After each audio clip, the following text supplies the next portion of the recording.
Hey there, fellow law entrepreneurs. Welcome to episode 427 of The Law Entrepreneur. I'm Neil Tyra, your East Coast host, joined by my good friend Sam Malai out on the West Coast. Sam, can you believe we've done 27 of these together in this year? Only 5,000 more to go. Only 5,000 more to go. Yeah, that's right. It's about the consistency that matters in life. Before we know it, we'll be celebrating Exactly. anniversary. Well, I'm really excited about today's episode because this is one of those things where I'm probably going to have to sit back a little bit and just absorb all the knowledge because, frankly, this is an area where you are an industry leader in that we're going to talk about. And it's never more evident than when we do something like this, when we talk about trends that are emerging that you are on top of and that you want to share with our audience. So I'm going to, uh, try to pitch in where I can, but mostly I'm here to learn. All right, let's do it. I just want to give a shout out to we're having a big fiesta, Neil. It's Yeah. called Lawyer Club Fiesta, which should be our biggest event of the year. It will be virtual on Zoom. If you go to events.joinlawyerclub.com, again, events@joinlawyerclub.com. It's a free event that we're putting together where we're going to be having experts talking about innovation. We're also going to have a big giveaway. And I don't think I've ever seen such an amazing giveaway.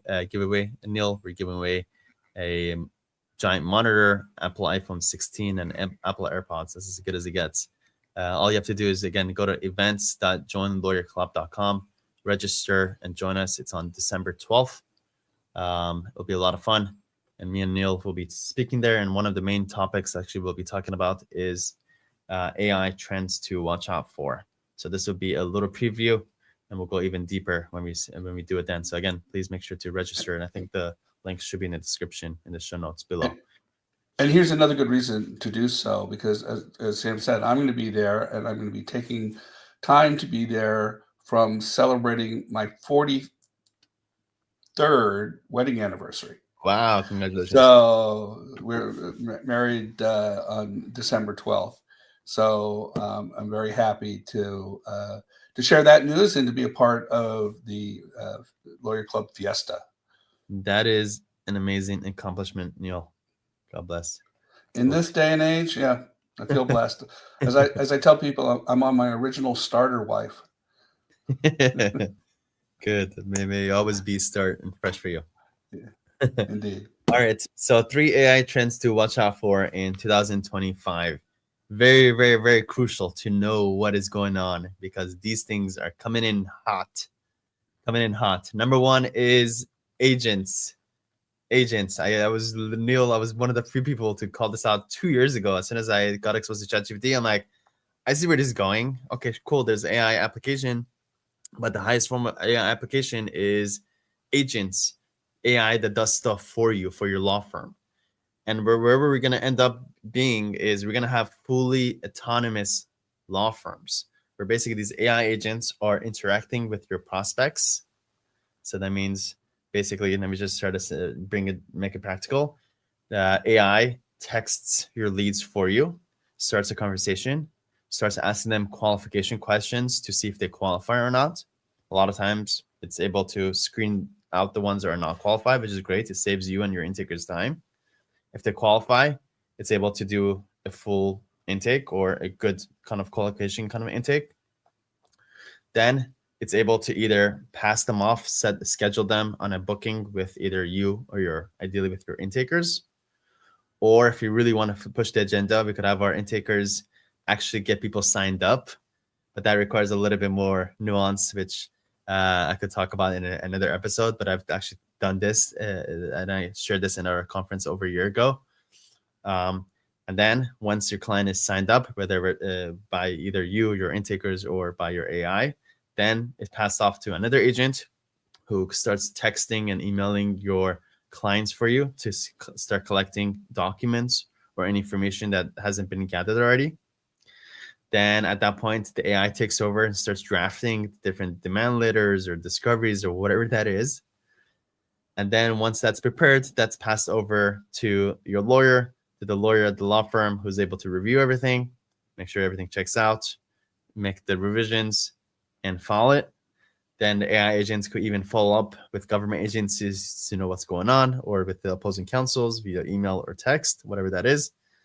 And it's able to get the settlement or finish off whatever transactional work that needs to get done. And AI agents are able to also start talking to the client to collect Google reviews, so you can keep the lights on and continue growing from there. These little, what I just explained is real. And I actually have 2 AI companies, Neil, that I hired for my 2 of my law firms, who are doing the front end stuff, which is signing up the clients. And as we're kind of growing, as we're optimizing that, we're learning a lot along the way. Obviously, like the FAQ questions, how to qualify, how to disqualify, how to communicate, whether it should be short text, long text, how that should be communicated. And as we learn and grow, we are adding on to what the AI agents can do. So the next initiative that we're right now exploring is document collection. We've already figured out how to use AI to send up clients. I could share with you.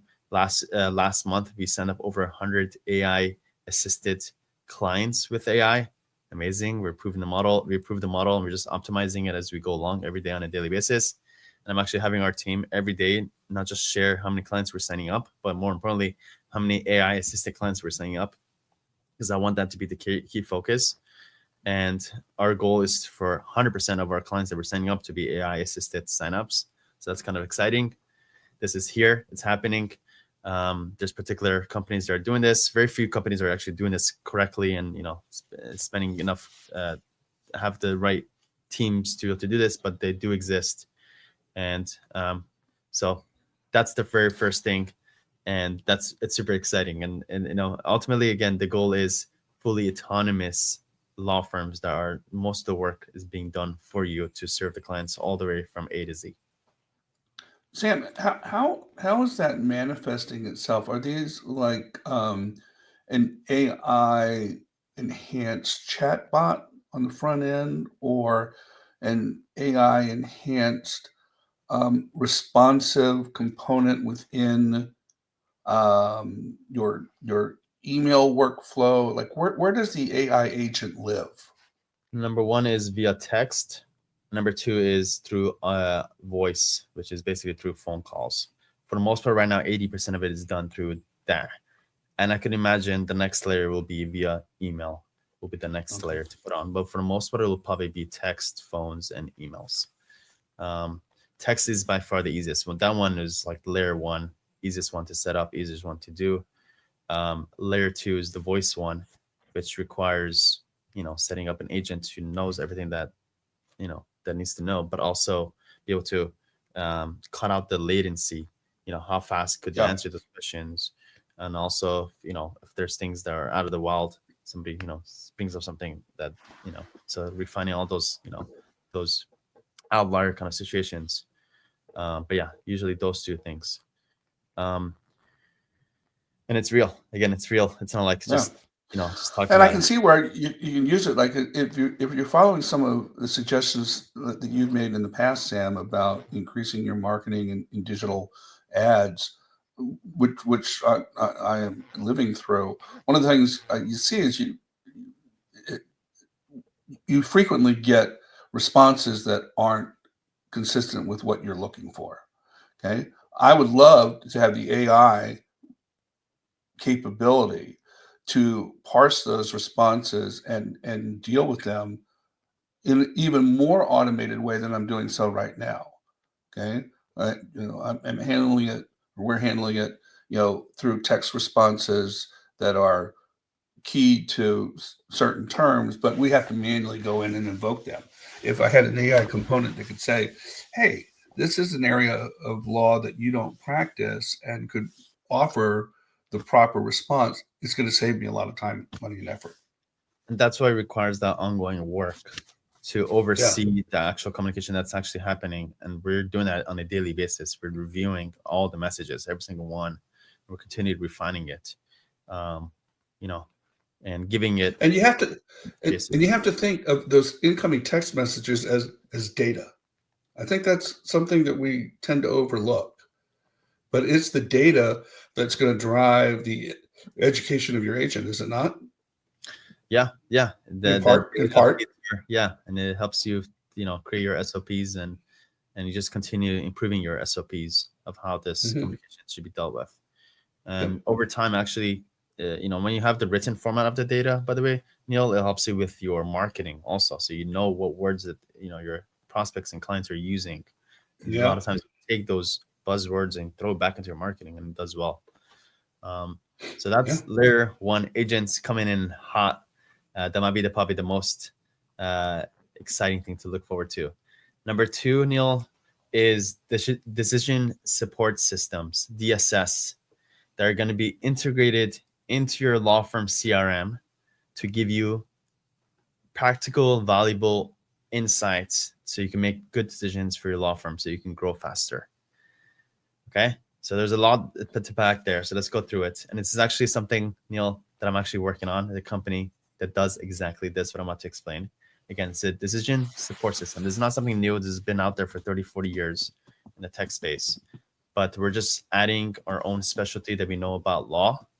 And we're also using law firms' CRM as our data source, which is a gold mine. And I realize as I'm submitting my own law firms, these CRMs are not being fully utilized.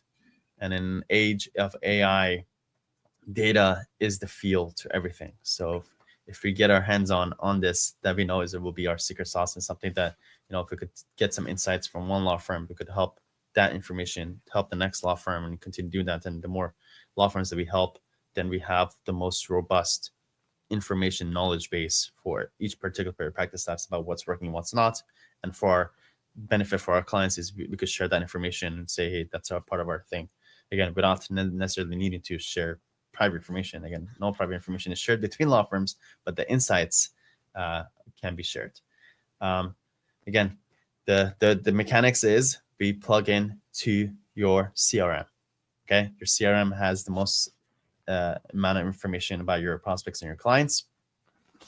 We pull out that data, parse it out, we clean it, we see what's missing, we see what we have, we try to fill in the holes if we can, and then we take that clean data, we throw it into AI, and through our kind of proprietary questions or formats, things that we know that we need to ask, we'll use those questions to get good insights about who are these prospects. What are they talking about? What are the trends that we should be looking for? What kind of marketing should we do? What will be the best way to collect these documents? How can we best serve them? How can we build agents on top of these things? And it's just basically tapping into this untapped data gold mine that every law firm is sitting at, and using that as a data source to help us make the right decisions for our law firms. Super exciting, Neil. Something that I'm like kind of excited about because I don't see this being done too much, and I think it will give us a really huge competitive advantage to these law firms to have these kind of AI data-driven decisions to help them make decisions. Yeah, I think that the challenge for me is to understand, and just as an aside, you know, I've said before that law is my fourth career. Way back when I was in IT, and I remember one of my classes at the University of Maryland was decision support systems, and that was way back in the early 80s. So when you say this has been around for 30, 40 years, you're not lying. So, but the key is implementing it in a AI driven way, such that it can be integrated with your CRM. And I, and I think the way to think about this, if I understand it correctly, correct me if I'm wrong, is that when you look at your CRM, you as the law firm owner or the responsible attorney, you're making decisions based on what you see, right? I mean, obviously. And you're making decisions about what's the next best step for this matter, or how can you help this client? What's the next activity that has to take place? And a decision support system here, if I understand it correctly, as you've explained it, would encompass that logic and go ahead and create that pathway without your expressed involvement. Is that right? Yeah, you said it pretty much spot on. There's so many things that are going to come out of this that, and we know that once we go deep into this also, we're going to find things that we never thought. Yeah. But you mentioned the one, which is predictive analysis, which is before it happens. Imagine, you get, a some percentage of your clients who are kind of not in the know, and they're wondering what's going on. Well, imagine if AI can say, this type of client, it feels like they're probably going to be, they're entering that doubt stage. So proactively we'll go give them an update. Yeah. Or, hey, you haven't really analyzed this client for these causes of action, but also ask them these questions to see if there's something deeper. And you might be able to, squeeze a small little case into a much bigger class action case that maybe you didn't, think about. These kind of insights that you never even thought about, once you bring AI into the picture, to be able to give you those insights. And just one of those decisions, Neil, you're turning, a 5-figure case into a 7 or 8-figure case right away, pays for it and some. And again, no kidding. Data is going to be crucial, and those smart lawyers who are tapping into it are going to, reap the rewards. Let's go to point number 3, which is the third big AI trend that I see happening, which is more and more AI enhanced legal research, helping lawyers kind of do the research quicker with more predictable, better results. Okay. The AI is key when it comes to research. It's one of the things that's probably the strongest at, because it's all data, right? Research is just data, taking loads of information and then getting the right the insights that you need to help you make decisions about what you should do with your clients. Well, there's a couple of tools that I'll share that already do this. The most popular one is Casetext Co-Counsel, which basically it's a very user-friendly legal research that allows you to do case analysis, citation assistance, everything that comes in that whole realm, which is being a lawyer. Very good, proven tool that I found a lot of lawyers talk very positively about. Also, LexisNexis and Westlaw have their own also AI features, but I've heard more positive things about Casetext, also Westlaw Precision, and Ross Intelligence. Those 4, Neil, are the top ones that I've seen lawyers talk about inside of our community. Check those out. Again, it helps you save a lot of time. It helps you get better answers. It helps you write better drafts and briefs and everything that you need to do in motions, and a huge competitive advantage for you to have a more efficient operations and be able to serve your clients on a much higher level. So, to recap, I'm no longer in the litigation world, but when I was, a motion for summary judgment in the PI world was the most legal, research-driven, and undertaking that we did. And the whole idea of gathering the right cases, this concept of shepherdizing the cases, if you recall from our legal research and writing classes, shepherdizing the cases, and then providing proper blue book formatting, that is tailor-made for AI. Mm-hmm. Okay, just tailor-made.